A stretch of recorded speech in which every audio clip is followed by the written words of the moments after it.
Já no São Paulo, te atualizo se Paulo Pesolano em algum momento teve seu nome discutido internamente. Preciso te atualizar também sobre o São Paulo e tudo o que você precisa saber sobre o FDIC, aquele fundo que pode captar até 220 milhões de reais. Falo ainda sobre as últimas do mercado, bastidores, finanças. Fala aí pessoal, sou Jorge Nicola, bem-vindos a mais um vídeo do canal. Sem perder tempo, só pedir para deixar like, se inscrever no canal e ativar as notificações. Hora de falar sobre o São Paulo, preciso explicar tudo para você sobre o FDIC, aquele fundo de investimentos que pretende captar 220 milhões de reais para que o tricolor alongue as suas dívidas. Ele paga as dívidas mais emergenciais e passa a ter menos juros bancários, menos problemas com bancos. Até esse momento, o São Paulo já arrecadou 135 milhões de reais dos 220 milhões previstos. De acordo com o tricolor, esse número é excelente. Não havia possibilidade de captar toda a grana num primeiro momento. A explicação do São Paulo é a seguinte: todos os recursos necessários para as antecipações programadas nos primeiros meses do fundo foram captadas com sucesso. Ao longo dos próximos meses, outros investidores vão poder entrar no FDIC do tricolor.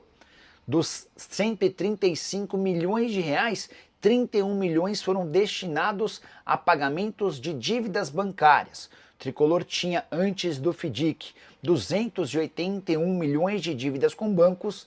A atualização de hoje aponta 239 milhões de dívidas com bancos, uma redução importante. Nicola, e onde é que foi parar o restante do dinheiro? Você falou que arrecadou 135 milhões e gastou 31 milhões com bancos. O restante foi utilizado para pagamento da folha salarial, direitos de imagem, tributos e acordos, além de outras despesas operacionais. Dá para dizer que o FDIC tem funcionado bem e permitiu ao São Paulo, por exemplo, a quitação de direitos de imagem atrasados, folha salarial, entre outras coisas mais. Mas o São Paulo, nesse momento, concentra esforços em assinar de vez o contrato com Evangelos Marinax, um magnata grego que está disposto a virar sócio de Cotia para que o tricolor passe a ter, de fato, uma condição melhor.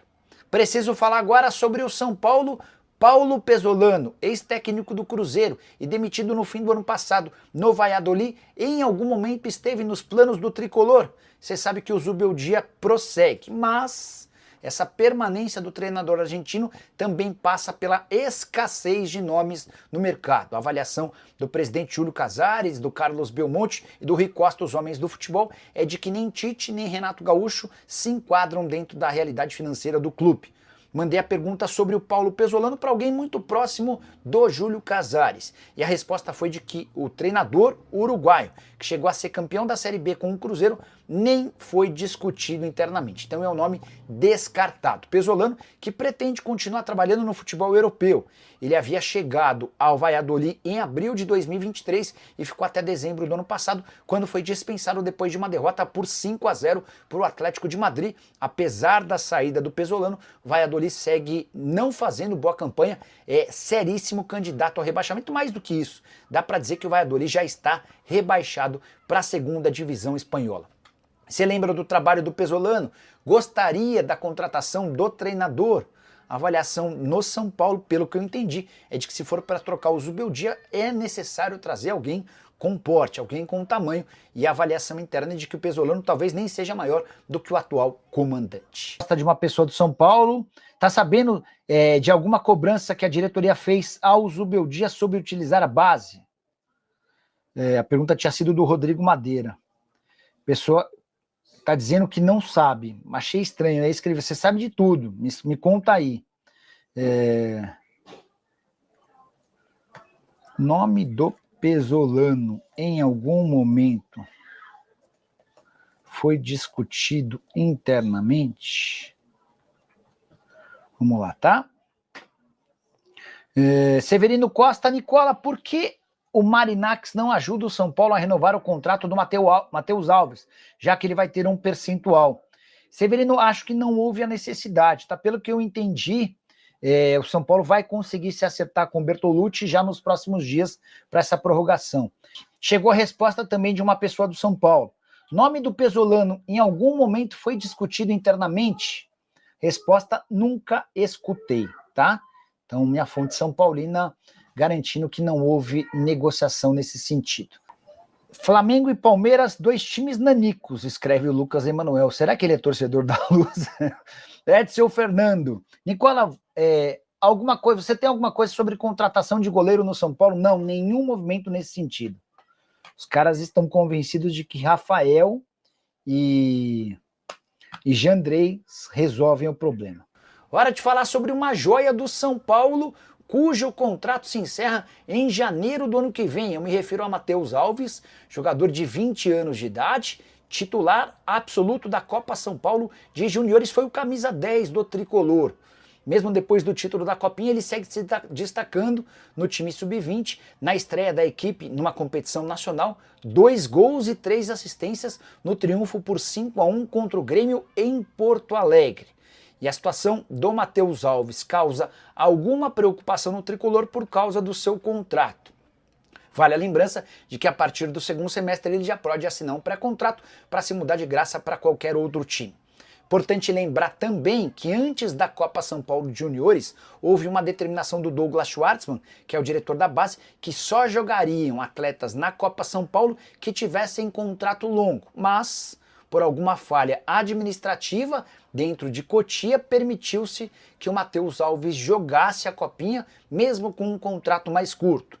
Para evitar qualquer problema, o São Paulo já fez uma proposta ao Juliano Bertolucci e recebeu uma contraproposta que não está distante daquilo que o São Paulo pode oferecer. Até por isso, existe otimismo no Morumbis e também em Cotia em relação à permanência do atleta. Jogador que na temporada atual soma 9 jogos, 3 gols e 6 assistências no sub-20. Pelo time principal esteve em campo em 2 oportunidades. Outro dia o Rodrigo que mandou uma pergunta sobre o Marinacos colocar dinheiro no profissional. Eu repassei a pergunta e acabou que a repercussão foi bem grande, né?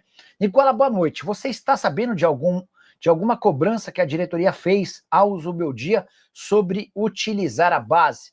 Rodrigão, confesso que não. Vou dar uma pesquisada. Vou até mandar essa sua mensagem agora.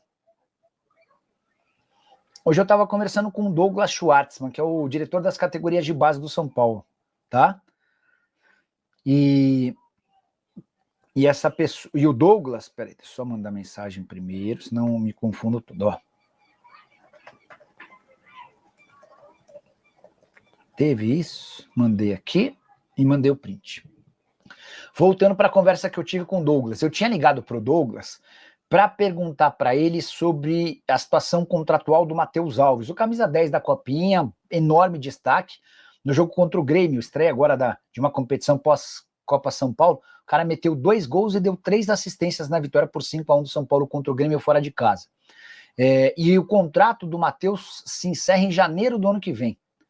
Aí eu falei, Douglas, como é que vocês puseram o cara para jogar? E ele falou, Nicola, vou ser bem sincero com você. Eu havia baixado uma norma de que só jogaria a Copa São Paulo Juniores atletas que estivessem com um contrato longo. Eu falei, mas e o que aconteceu? Aí ele falou assim, houve um erro administrativo interno. Ele não citou, mas eu imagino que o erro possa ter sido cometido pelo Biasotto, que é o gerente das categorias de base, é o cara que toca esse tipo de coisa. Tem uma determinação do diretor. Olha, só vai jogar a Copa São Paulo quem tiver com um contrato longo. E aí no final da Copa São Paulo, os caras são campeões, o camisa 10 arrebenta com a camisa do São Paulo e descobre-se que o contrato não foi renovado. E pior, que vence em janeiro do ano que vem. Para a sorte do São Paulo, até o Júlio Casares foi acionado, presidente do Tricolor, e já entrou em contato com o Juliano Bertolucci para pedir que essa renovação aconteça. O São Paulo fez uma primeira proposta, o Bertolucci respondeu com uma contraproposta que não está distante daquilo que o São Paulo pede, tá bom? Nicola, eu vi você falar sobre o técnico no São Paulo. Pesolano, peraí, vamos lá. Por que você não perguntou sobre o Pesolano? Se tinha uma chance de vir e qual o salário dele? Pergunta para eles aí se a diretoria tem interesse nele. Parece que ele está desempregado. Deixa eu só, primeiro de tudo, vamos dar uma conferida na situação do Pesolano, que havia deixado o Valladolid. Tinha sido o último emprego dele, só para lembrar, ele sai do Cruzeiro, passa bem pouco tempo desempregado e já assume o Valladolid. Ele assume, o time cai para a Série B da Espanha, ele devolve o time para a primeira divisão e é demitido, tá? O último jogo dele foi em 3 de dezembro. Então ele tá desempregado há mais ou menos 4 meses, tá? O CEO, o diretor esportivo do Valladolid, é o Bruno Maziotti. Vocês lembram dele, né? Foi fisioterapeuta da seleção, do Corinthians, e ele é um cara que estuda demais, ele se preparou muito na Europa, fazendo cursos, passando por clubes como Arsenal, enfim. E o objetivo dele era trabalhar à frente do futebol, e ele teve essa oportunidade lá no Valladolid. Assim que o Paulo Pesolano saiu, eu perguntei para ele, e aí, o Pesolano vem para o Brasil, não vem e tal? Ele falou, Nicola, o que eu tenho escutado do próprio Pesolano, que saiu pela porta da frente do clube, é de que a ideia é continuar na Europa, tá? Sobre perguntar do Pesolano ao pessoal do São Paulo. E aí, só para explicar, o Rodrigo já acompanhou o vídeo, mas talvez nem todo mundo tenha tido acesso. Eu estava contando que 2 pontos seguraram o Pesolano, o Zubeldia no São Paulo. Primeiro deles, a questão da forma como o São Paulo foi eliminado. São Paulo caiu no Campeonato Paulista com a alegação de que a arbitragem foi o grande fator prejudicial, certo? Então havia uma interpretação de que seria um anticlímax mandar o cara embora reclamando da arbitragem. Outro ponto que jogou muito a favor da permanência do Zuba, o fato de o São Paulo não ter encontrado boas opções no mercado para técnico. A alternativa do Fernando Diniz foi descartada diante da péssima repercussão de vocês, torcedores do São Paulo, tá? E aí eles falaram de Tite, falaram de Renato Gaúcho, mas não falaram de Paulo Pesolano. Posso até dar uma sondada sobre essa situação do Pesolano? Mandar mensagem para esse aqui.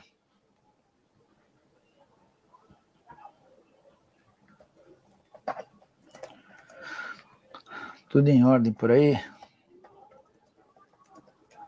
Mandei aqui. Assim que tiver alguma resposta, também já conto para vocês. Beleza?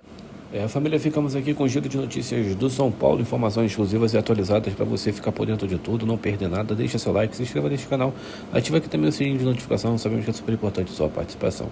E a gente ficando por aqui, um grande abraço no seu coração, sempre mais, até o próximo vídeo. Vamos que vamos.